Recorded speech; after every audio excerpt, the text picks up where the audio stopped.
Hi, I'm Steven. And I'm Jake. Welcome to Tales from the SaaS Graveyard, where we talk to employees at tech companies that are in the middle of the bell curve, not going out of business, but definitely not hitting the big time. The SaaS Graveyard is a purgatory populated by companies that have made it to annual revenues in the 30 to 50 million range, but can't get to the next level, which is pretty impressive outside of Silicon Valley, but frowned upon here. We interview folks in various roles about their experience working at companies like this. We're looking to see what common themes emerge across industries and roles. Today we'll be talking with our friend Jim, who is a destination manager for a company that we will call WonderGarden. With over 100 employees, they were a high-end vacation rentals company. Think of it like a luxury Airbnb. And this begs the question, should you be concerned if you work at a company that has to explain itself as, we're like Airbnb, except you've never heard of us? You'll never hear Airbnb refer to itself as WonderGarden for the masses. It's okay saying we are a luxury vacation rental, but once you mention one of your competitors as your reference point, it means you might have already lost at that point. But, let's hear it from Jim if WonderGarden had lost before the game had even started. Jim, welcome to the show. Thanks, Steven. Happy to be here. And so, Jim, let's talk about where you were before you kind of found out about this company. Like, what were you doing beforehand? And then how did you end up applying and deciding you wanted to work at this place? I was down on my luck before this company. So what happened was I had just moved to San Francisco. I was like, I'm from the East Coast. I was like, oh yes, this is gonna be so sweet. I got a job. Lost that job within like 2.5 months of like arriving in the city. Like that was crazy. Like you move out across the country, you get a job, things are going great. All of a sudden you lose it. So, you get fired from the job in the most expensive city in the country. You're like, oh, great. Like, what am I, what am I going to do now? So I was definitely down on my luck. And that happened in February 2017, right? And I said I didn't get the job until the summer. So between February and I think I started the interview process in June, I was like looking for a job, applying. It's kind of awkward. Like there's this huge gap on my resume. I'm not going to tell someone I just like got fired. That's not a good look. So, I was applying to jobs. I actually got a fun job, to get some money, to get some cash flow going in at this French cheese shop down in the dog patch that delivers like, oh, it was great. That was one of my best times of my life. It was like half French people, or the French people were in like the front of the house. Spanish speaking people were in the back of the house. I was the only English speaker at this company. We were making sandwiches all day for like different SaaS companies across the Bay Area. It was honestly really great. So I was doing that. You guys know AngelList? Yeah. For our listeners who don't know, AngelList is just like LinkedIn, but specifically for startups. All right. So, or at the time, I liked AngelList because I was really successful with getting interviews off AngelList. LinkedIn, what are the other ones? Like Indeed, never any success, right? For some reason, AngelList really worked out for me. So I was applying to jobs on AngelList. I saw this one, the company, and I applied for the job. Immediately contacted me, had first interview, applied to the job, she got back to me, my manager, my future manager, really great conversation, really great rapport. She was like, oh, I'm going to pass you on to the next person. Had the next call, like the next week. Really grilled me on the interview, but a couple hours after the interview, I got another email back. We're moving you on to the next round. I was like, oh my God, this could be it. This could be my salvation, right? I like looked up the company, did some research. It honestly seemed great. I mean, luxury Airbnb. I was like finding out what the job was. Honestly, the job could not sound cooler. You get to like go around the city, whatever city you're in. There's only a certain cities. And just like kind of tour mansions and like meet with the owners of the mansions and convince them to sign up on your platform. And it was such an easy sell because it was like, we'll only make money when you make money. It's not like an upfront sign a contract, really low risk for them. They're already trying to rent out the house anyway. So it was such an easy sell. So that kind of convinced me to take the job. But yeah, I was like tour mansions around the Bay Area, the most expensive real estate market in the country, of course. So like I said, I had like a third round interview. The last round, I was like, all right, Jim, you got to get this job. You have been unemployed for 5 months. Like things are looking dire, right? they email me and they're like, meet us at the Yerba Buena Gardens, the Solomar Tea Lounge on the second floor. You're gonna meet the VP of something, and yeah, come at 9 a.m. I kind of missed the email, so I was a little late to the interview. Ooh. But funny, just funny little anecdote. Every time I'm late to an interview, I always end up getting the job. So, and I don't mean for that to happen. It's like a weird trend I've noticed. So anyway, I show up to Solomar Tea Lounge. I forget her name at this point, but she was sitting there like on her laptop, drinking a masala chai latte. And I sit down. We have a great conversation. Her first question, or one of her, maybe her, I guess her main question was, if you were gonna, pick a neighborhood in San Francisco to put like rent out a house, which one would you do? And I was like, funny you should ask, because I created this whole PowerPoint presentation about what I should do. And like, for all the listeners out there, that is a pro tip. If you like do a little presentation for your interview, like people are blown away. I mean, she was blown away. 5 hours after that interview, I got a job offer. I was like, yes, this this is my time to shine. This is so cool. So yeah, Wait, that's where was I. this Go ahead. was this PowerPoint deck just something you had on you, just like for your own I personal research, or was it like kind of homework that they gave you and she forgot that she gave it to you? No, so I kind of I'm gonna do a little shout out here. TheMuse.com, great resource if you're looking for a job. So I was on TheMuse.com, like how to get a job, what you do. And Mm-hmm. I think I read something on there that like if you do a little above and beyond, whatever that may be, make a video, make this, make that, like that helps you get a job. And I was analyzing based off of past interviews, like what kind of questions I think they would ask me. I think my Mm-hmm. brother gave me the idea, like this is what you should tell them. They're probably gonna ask you this question. You should tell them what you did. It was like, okay, I have a great idea. I'll just make a PowerPoint presentation. It was like a 1 or 2 slide, but like I really like put in the aesthetics. Like I made it look really cool because I was like, this is a stylish company. You got to make it cool. You got to make it like sexy. It's a sexy company that's gonna sell. And you know what? It worked. So yeah, I kind of just to answer your question, I just sort of thought it'd be a good idea. Yeah, I mean, looks on a presentation, that's 90% of the battle in convincing someone it's a good presentation. So, Yeah, exactly. Yeah, 100%. I did all this research. I like copied their like type font, and I like copied their color scheme. So it's like, oh yeah, if you another pro tip out there, if you're going to make a presentation, if you put in like the style of the company, it like oh yeah, kind of like work. Yeah, right. It's a psychology trick. Then they see like you as a member of the company. So yeah. You already work there at that point. I mean, you have the deck that's owned by the company. exactly. Yeah, exactly. So Excellent. And so you were hired directly to be a supply growth manager at this point, correct? yes, for their new destination, San Francisco. So right, they're like Airbnb. Airbnb is in every city though. Mm-hmm. This company is only in destination cities. So like, New York, Paris, London, Rome, now San Francisco. Yeah, and so supply and growth, just to, give a little detail on what that means.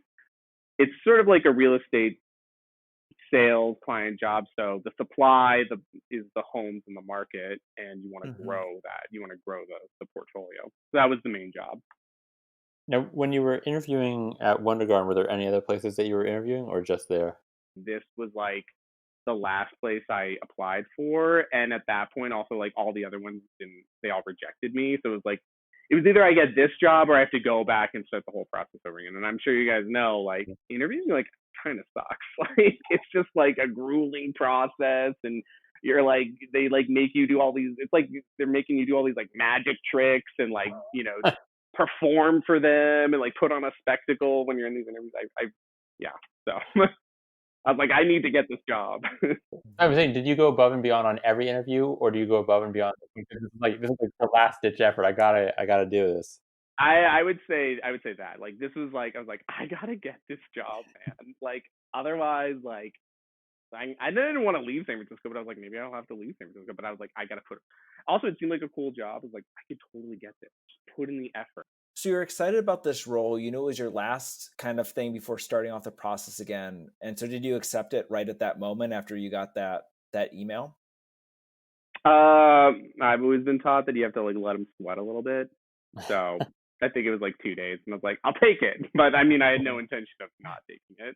Gotcha. Did you So negotiate at all on like the salary or equity at that point, or just no equity, but I have to remember if I negotiated for salary. I think I was like a little too intimidated. It's kind of intimidating to do that, right? You know, yeah?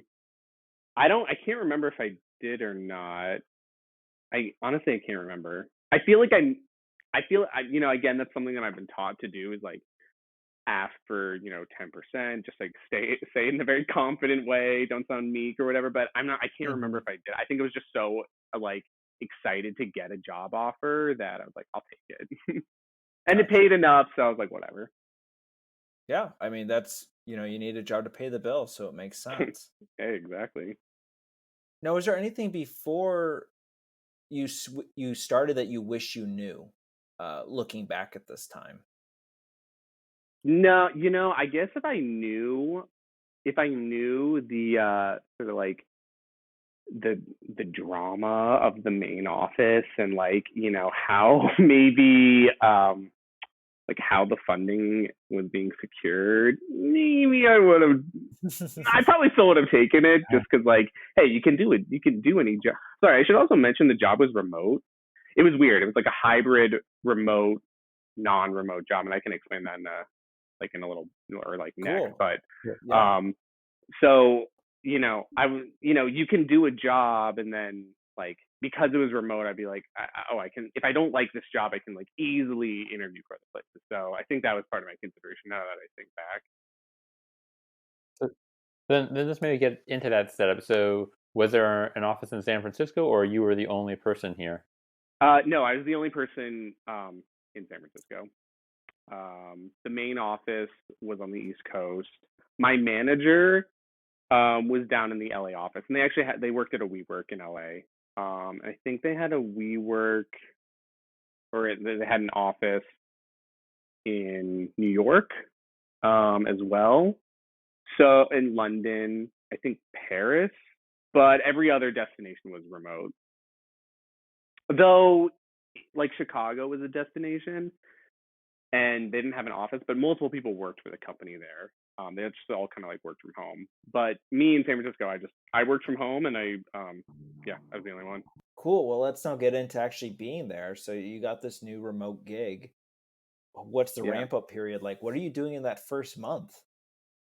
Yeah, so this is sort of like part of the glamour and the glitz. They're like, we're gonna fly you down to LA, and we're gonna put you in one of our homes, one of our great homes. The CEO, the founder of the company, stays in this home every time he visits LA. He loves it. In the Hollywood Hills. Like, oh my God, this is so cool. And this is just for context. Yeah, this is maybe like my forget the cheese shop for a second, forget the job I got fired from. This is my second job since college. So, and my first job didn't have like any perks, no perks whatsoever. Mhm. So when they were like, we're going to fly you down and pay for it, and then you get to spend like $60 a day on like food, and we're going to put you in, we're going to take care of your house. I'm like, oh my God, this is so crazy. I was like, oh my God. So that's what I did. Like, that was like my first experience, like meeting coworkers, and like that was so I think when I got hired, that was like June, and then I started in July, and yeah, I like did a week of training in LA, came back, and Mhm. then the first month honestly was actually kind of stressful because they were like, this is like the expectation. You need to get to I think 20 homes in a month. Like we need to like my manager was like, I don't want to stress you out, but my manager is coming down on me hard. We need to ramp this up. I was We like, need okay, this is kind of stressful now. w- you needed to get 20 new mansions on the platform in your first month. Yeah. Yeah. I don't think there's that many mansions in San Francisco. I feel like you're going to dry Yeah. up pretty quickly. I know, Um, seriously. But, yeah. fortunately, and I got a little lucky here. Fortunately, they had sort of like what you might call a reactivation list of like Mm, 50 or so former clients, right? I told you they had tried to launch Right. it before, and they had clients already. So it was, yeah, it's as simple as just reactivating those. Which, some people are like, no, I'm not gonna deal with you guys. You guys screwed me last time. But like other people are like, sure, because like again, like the sales pitch is not that. It's pretty good. It's right. Like these people are already looking to rent their homes out anyway, and it's just it's just like another marketplace for them to sell their home, right? So like, and this is for all the listeners out there. Airbnb is a brand, but it's also really more of a marketplace for vacation rentals. So it's sort of like it's almost like a grocery store, like a Whole Foods, where like they have the 365 brand, but then they also sell other brands, and that's like what Airbnb is. They have the air like homes that are only on Airbnb, but then they have like homes that are listed on other platforms as well, and that's what my company was doing. Yeah, I want to go back real quick. When they flew you down to LA and you got to stay in the mansion, was it really Oh, nice? oh yeah, it was small. It was probably like 1,000. No, it's probably like 800 square feet. But yeah, it was nice, really nicely designed, like right in the hills, like nestled, as well, like little casita, really comfortable bed. I was like, this is really cool. I was like, I feel so cool. I get to like, I was like in LA. I went on like an urban hike to the Hollywood sign because I've never been there before. My brother's lived in LA for years. I've never been to the Hollywood sign. I just feel like that's something I had to do. But yeah, to answer your question though, the place was like it was minimalist but very very chic, Got it. very chic. Yeah. And then what were your impression of your coworkers that you were meeting for the first time when you went down to the LA office? Oh, they were great. The guy who did my job, but in LA, um, he was really nice, really charismatic. He drove me around LA. My manager, who was also his manager, she and I'm shout out to her. She was one of the best salespeople I've ever met. I mean, like because later when I would do like phone calls with her to train, I mean, she overcame every objection.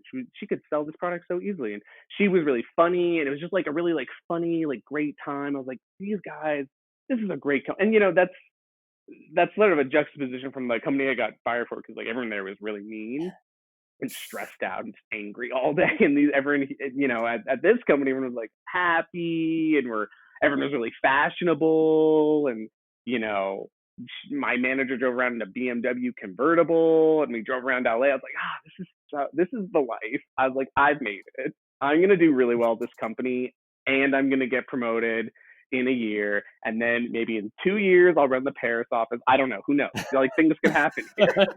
So, Well, things are looking up and up. That's pretty yeah. exciting. Yeah. I think unless we're going to get to this in a little bit, I know you mentioned that some of the former people you're reaching out to kind of for that reactivation were said, no, you guys screwed me over last time. Yeah. Was that a concern for you or a red flag for you by any means?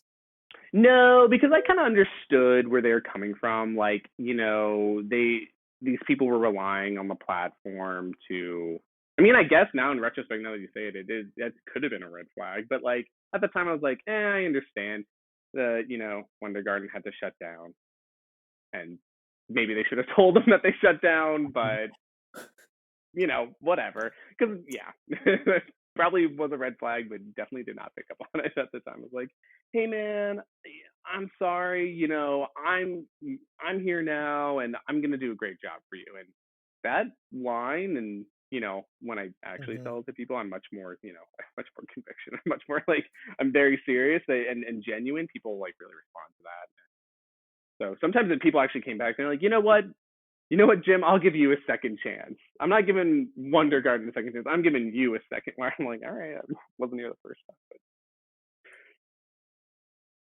So then, you mentioned you had to get 20 houses in the first month, and so you were able to accomplish that. yeah. Oh, I think I actually got more. I think I got 30. And It's so then great. after that, I know that is a great job. And then so after that, what then became your day to day after you sort of gone through that reactivation list? Yeah. So I guess yeah. So I did the reactivation list, and then yeah, my day to day, people would submit sort of like inbound requests. When you do like so to back up, part of the job the job of supply and growth, it's like every aspect of the sales cycle, right? So there's like the BDR part, there's the sales executive part, there's the account management part, and there's like the retention and renewal part. I had to do all of those. And so when when we're talking about like SaaS companies in the BDR role, there's two types of BDRs, right? There's inbound requests and there's outbound. Outbound, as I'm sure you guys know, is really, really hard. Inbound is really easy because like they're coming to you.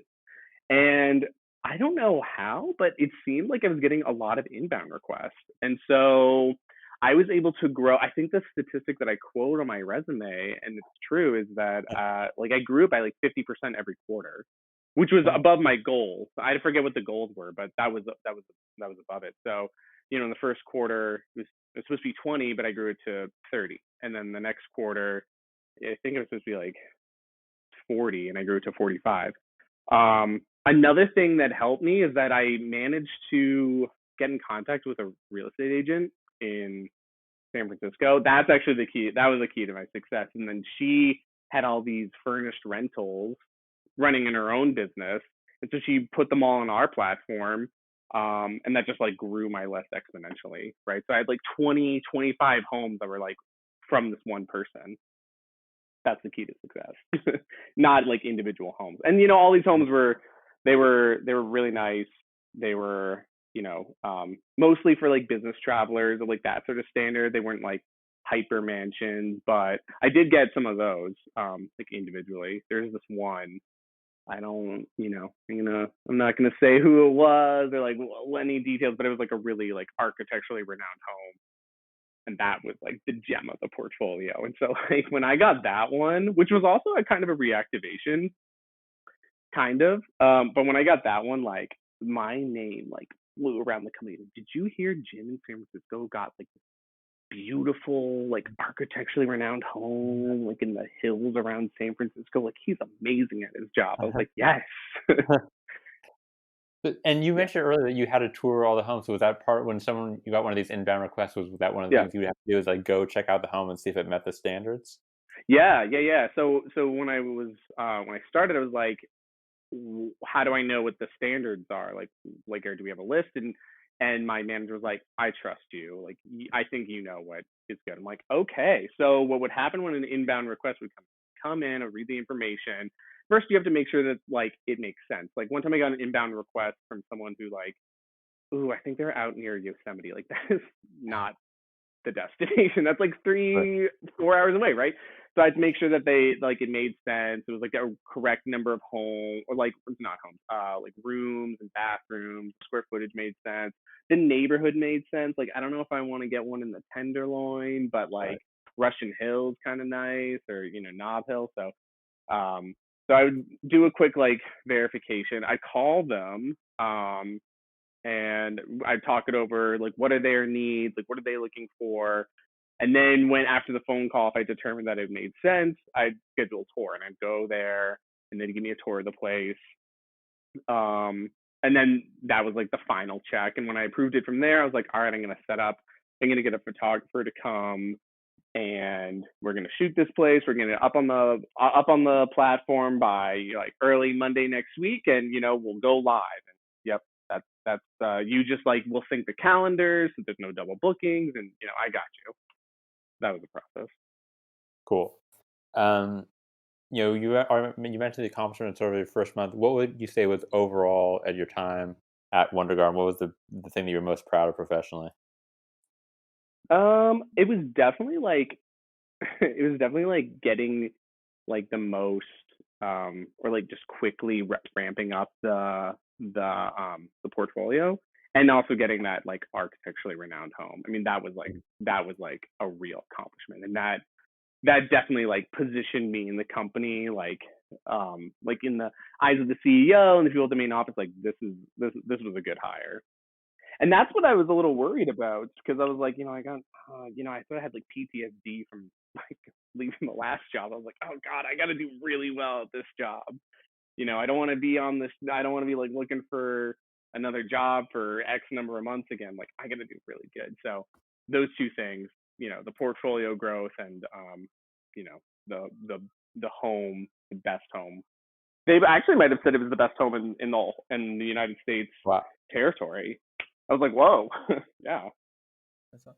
Hey, Jim, one question. So, since you're working remotely, what was your interaction usually like with your coworkers? Was it just random Zoom calls? Was there Slack channels that were just going forward? What was the vibe of those communication methods, and Yeah, how did you? so Yeah. yeah, I'll answer. Yeah.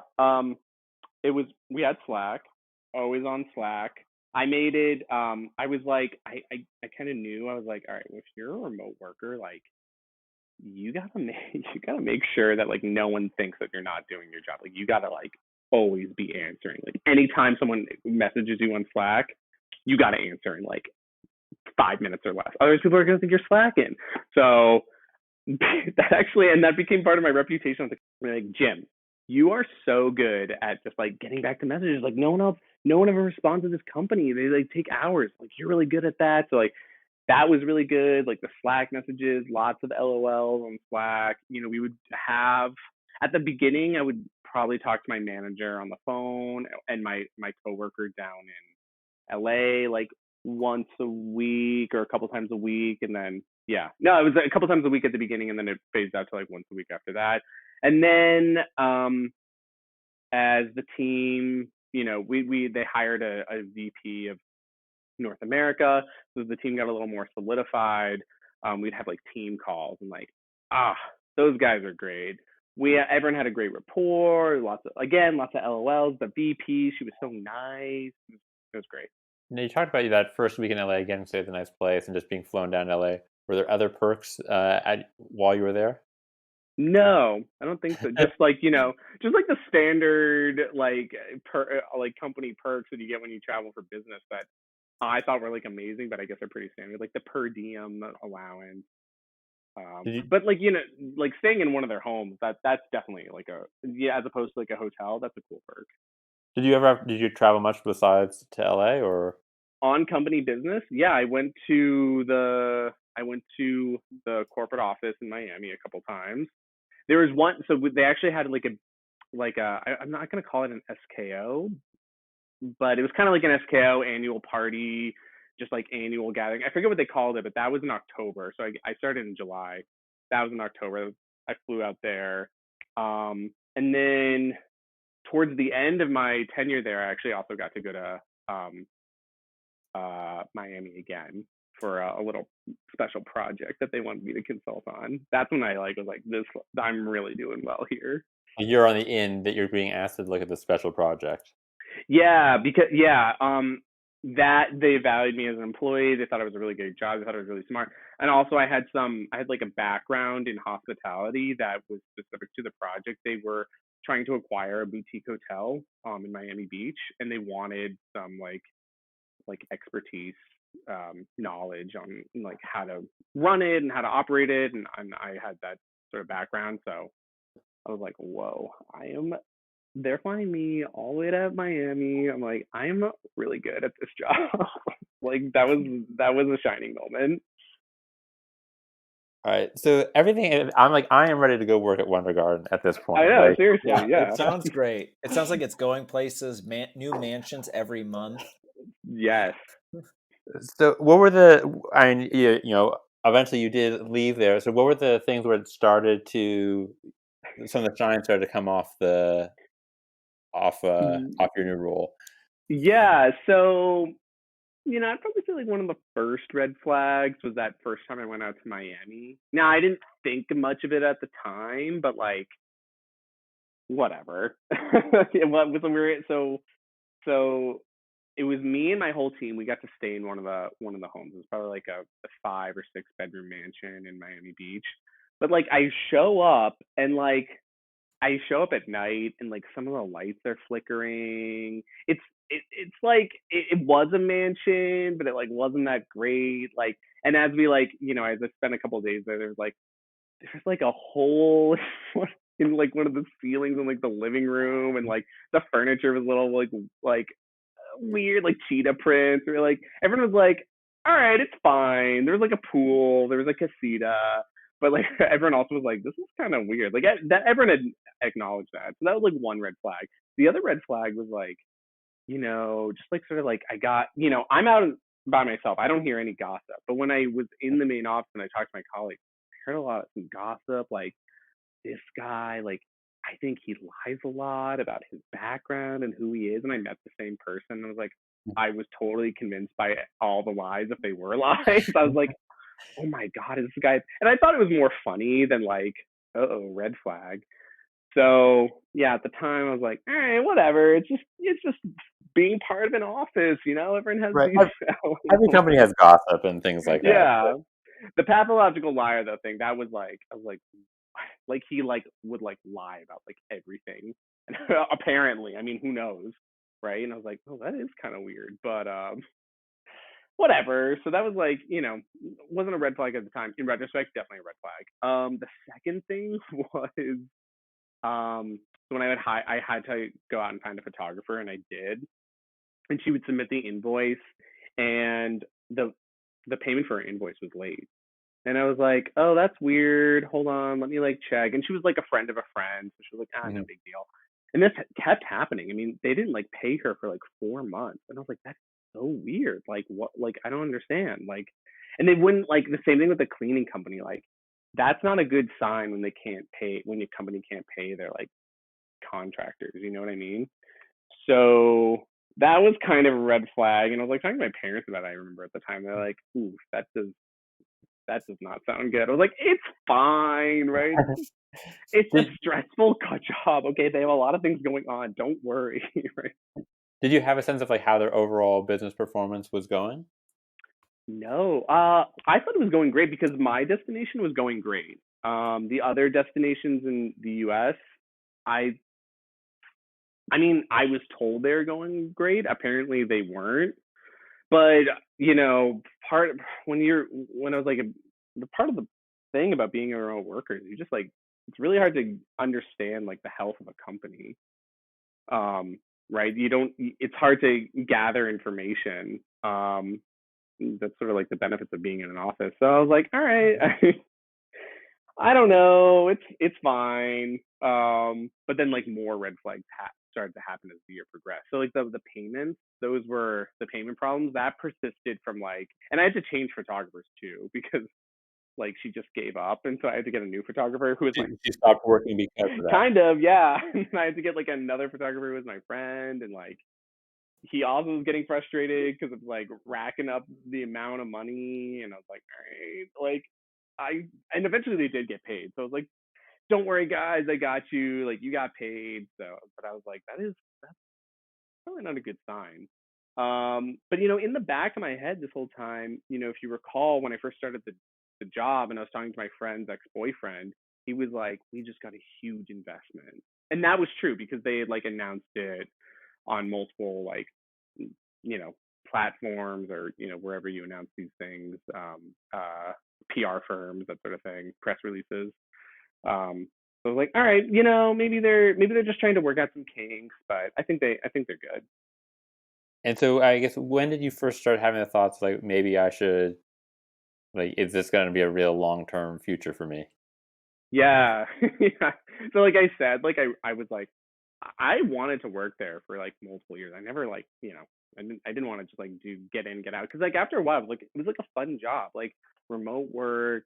Like I got to work, I got to have like, I just got to like have like the best schedule. Like I didn't have to go to an office. Like no one was there checking up on me. I would like go to the gym in like the middle of the day at like 1 in the afternoon and like work out, take client calls from the hot tub in my gym or the steam room. So I like didn't want to like leave necessarily, but like I did, was like maybe I should start. And that started happening I think in March because I had to go like on a like a I had to like meet my parents or my brother in like LA or something. My brother lives in LA. And like right before that happened, they fired the whole like customer service team, which was or not fired, they laid them off, like 30 people, and they transferred all those responsibilities to the destination manager. So supply and growth manager. So supply and growth, that was just supposed to be sales, but now I've become sales and operations and customer service for the guests that are staying. I didn't want to do that.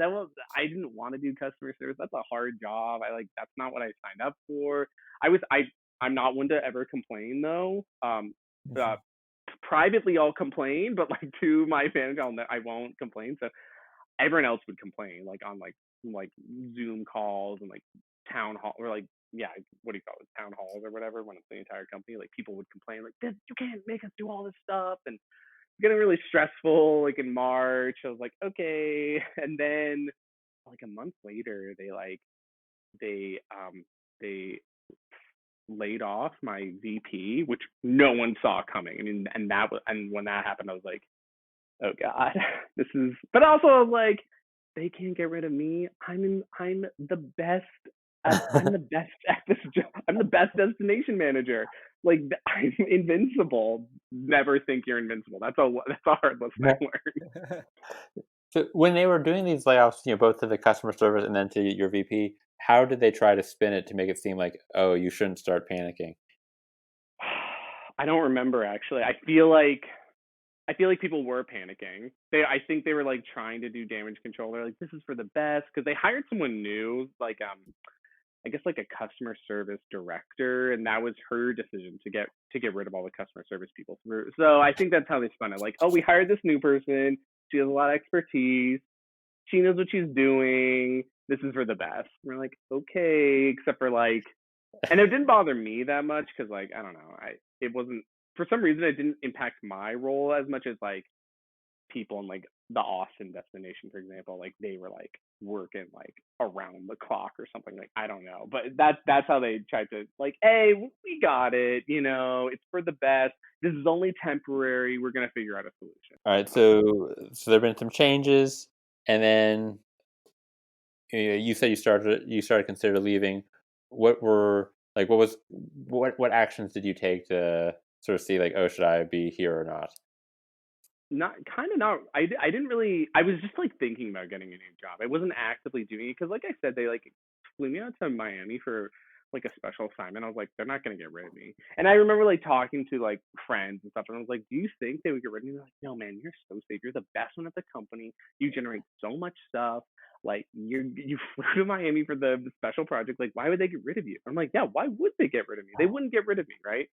So that, like I said, they like go to the VP, and then the next month is when I'm like totally imploded. All right, so what happened in the total implosion then? Yeah, so um the sales team like contracted with a group, um like a group to stay at one of the properties um in San Francisco. And it was like a big deal because like this is when I started to hear like maybe we weren't making as many group sales as we would have liked. Like maybe there wasn't enough revenue coming in.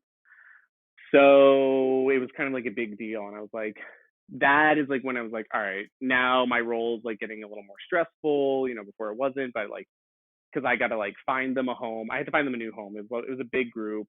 They were pretty adamant about like having like the premier property, but my premier property in the portfolio was outside of San Francisco, so I had to find a new one. I quickly found a new one. I think it was in Alamo Square, that area, and it was like a 6-room Victorian, but it was a little in shambles to say the Mhm. least. Like I was like really desperate to find a place because I wanted to get the sale. I wanted to like help the company out.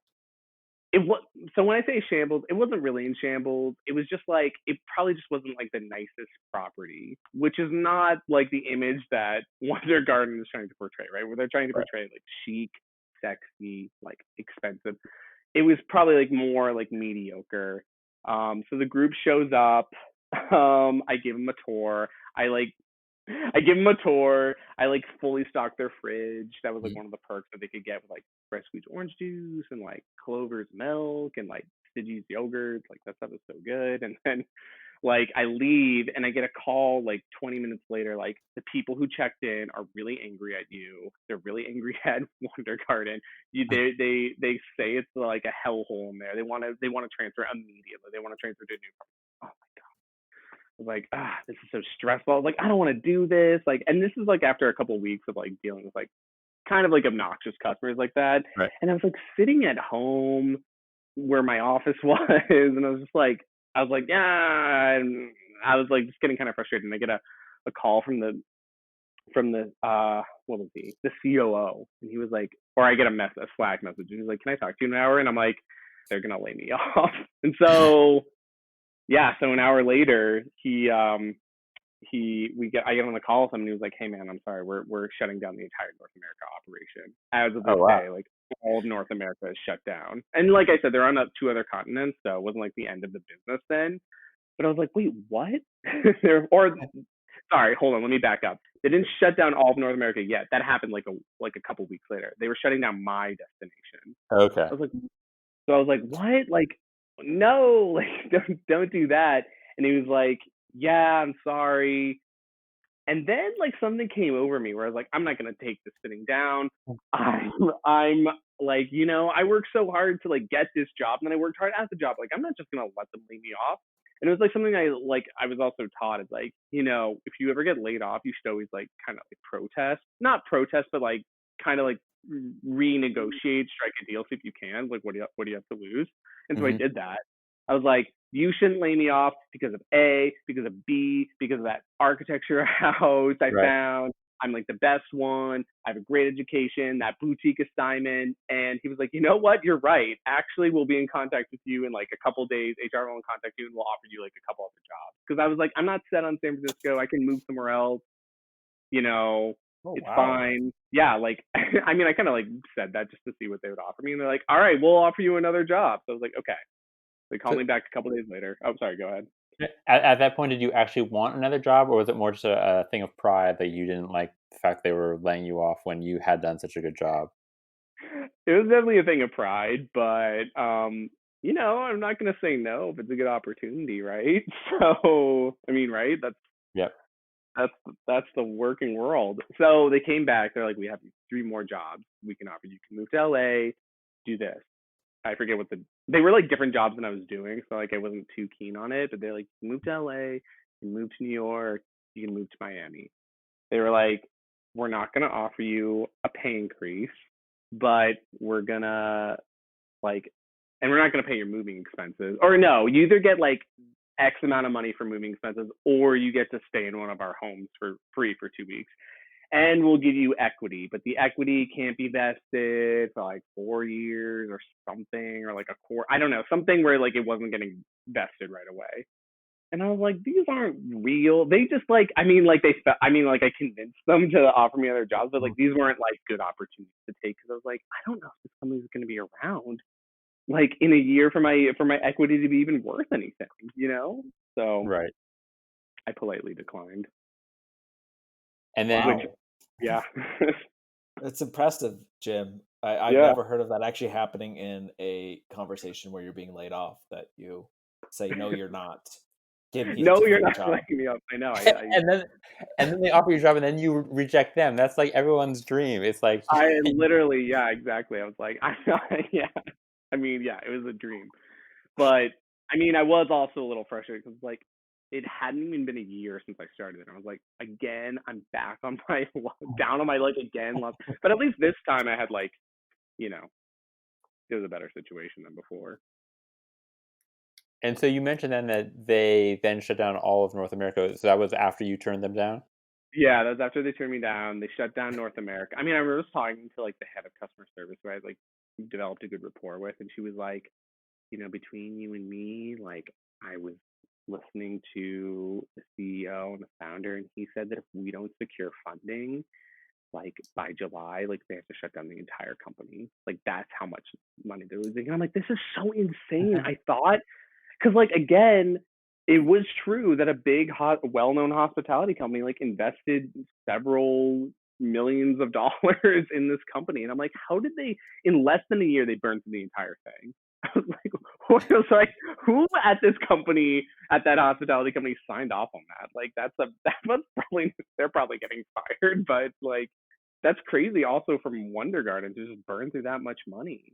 And apparently, and as I'm like not working anymore, and I'm talking to the head of customer service, she like tells me that this is like not the first time it's happened. Like this has happened like multiple times where like some investor comes along, gives them millions of dollars. WonderGarden burns through it in less than a year, has to go out and find another investor. And apparently that's been going on for like years because it's become 10 years old. Now, is this things you learned after you had rejected their counteroffer, or was this Yeah, an yeah. input? No, I rejected it. I was like out of the company. They like gave me a severance, but then I would like occasionally talk to people who still work there. And that person who told me all this information, she actually quit like a week or no, like a month after I got laid off, and she like we like met up in LA, and we talked about the whole thing. So yeah. Wow, that's quite the Yeah, it was story great. of kind of Oh, a it was big great. downward spiral of I know. It things are starts. going good, and no, they're not. We're shutting down all of North America Yeah. because Jim couldn't secure that one group at this one place. I It sounds know. like they were right. They were all waiting for that positive call, but that was it. They had to close down North America because that group wanted something Yeah. different. Seriously. I mean, it's just like what William Shakespeare said. All that glisters is not gold. Often have you heard that told. Like it seemed very glistery, right? It's like the sexy company, so fun. But let's be honest. There's a reason why Airbnb is like not offering hotel services because it's too expensive. That's yeah, too expensive to do that. And like Yeah. the COO basically told me that when he was laying me off. He was like, "Yeah, honestly, you know, this is a really expensive business to run and maybe not the most profitable." I was like, "Ooh, how did it last But 10 years?" you keep finding suckers to invest more money into you. Oh, I know, seriously. Well, the CEO, he was very charming, and I think that was like part of part of his ability to keep getting investors. He was like so charming, and like he was like an heir, and like would like go to like suave parties and like charm people, and like I don't know. I mean, I'm not. Yeah, I mean, it was like yeah, that's what I heard at least from the team down at the home office. Now, Jake, I think it's time for kind of our last question, Yeah. unless you have another one. No. Cool. Well, Jim, if you had a time machine that could go back before you walk into the tea lounge in Soma in Yerba Buena, would you tell yourself, like, go keep doing this, definitely pursue this opportunity, or would you tell yourself to, hey, go make some other PowerPoint decks that look shiny for some other job interviews? You know, that's a good question actually, because I'm not trying to like start jobs and then lose jobs. Like no one's trying to do that, right? But I probably would do it again. I mean, it was a fun job to do. It wasn't really that stressful for most of it. I was good at it, and I think it gave me a lot of good experience. And also, like, it taught me some valuable life lessons. Like, just because you're really good at your job doesn't mean it's secure. And I think that's a lesson that like some of my peers don't necessarily like know. Like anyone can get laid off. It doesn't matter how good you are at your job. Like it could Right. happen If to the anyone. business is doing badly, then Yeah, exactly. But also, it was a good lesson in like you got to pitch, you got to fight for yourself. Like if they lay you off, like you got to like go out there and like batter up, like try and like pitch yourself back, see what happens. What do you have to lose? And it actually worked this time, so I would say I would do it again, definitely, for all those experiences and lessons. Excellent. Yeah. Jim, thanks for being on the show. Thank you guys so much. This was so fun.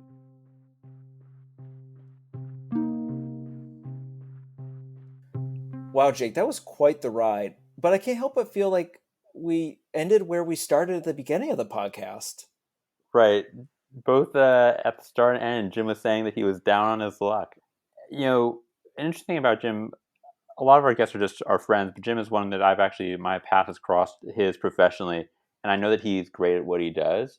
And so to me, it's interesting to think someone that I held in very high esteem as a professional, knowing that he's had those moments of self-doubt and feeling like, oh my God, what am I going to do? I'm going to have to move it back in with my parents. And so it's just good to know that, I'm sure you, like myself, have had doubts as well about where your career is going. And to know that, it isn't all onwards and upwards like you see in people's LinkedIn posts. People stumble and then they move on to something great. And for our listeners to know that after this episode ended, Jim did move on to another great company. Yeah. Stephen, what was your big takeaway? Yeah, I think the big thing that resonated with me is we were seeing a lot of commonalities between Jim's story and other stories we've heard around the understanding of funding and finances. Jim didn't really have a good sense of how the company was really funded or how their current sales were doing. And this is definitely not the first time we heard that on our podcast. I think the thing is, Jim had a good sense of how his area was doing. He knew the San Francisco area was making sales. He felt good. But if he wasn't hearing it from other parts of the company about how other regions were doing and how they were doing so well, it's probably that he's just not hearing about it. It's probably that they're just doing really bad or poorly, because if they're doing well, the company's going to want to tell you about it. Right. If they're doing great, they're going to be touting it at every company meeting. Oh, we're 200% above last year, blah, blah, blah. But that silence is deafening, as they say. It is. One thing that really impressed me, at the end was when Jim was able to convince them not to lay him off. That he went from, in the course of a phone call, to he's getting laid off to we'll get back to you. And then at first I thought, oh, well, that's just something they're going to say. But then they came back with a few different offers to him for different roles. I was very impressed by that. Yeah, I was just shocked by that. I didn't know you were allowed to just argue and make a position for yourself in the middle of a layoff conversation. I'll be honest, I thought it was just once that happened, there is no turning back. You were laid off. But Jim proved me wrong, and probably proved a lot of people on this podcast wrong, that you can make a point and get other job offers, which is just wild to think about. I'd never seen that or heard of anyone else doing that ever in my life. But I think Jim did make the right decision by turning those job offers down and going to go to another company. Maybe that's why we've never heard of this. Is because if you're getting laid off, it's probably a sign you should leave that company. And so why would you want to convince them to keep you? That's a fair point, Jake, because if someone told me we're not in a financial good place, we have to let you go, I would probably say, I understand, not I want to stay here. I'm going to be part of this sinking ship.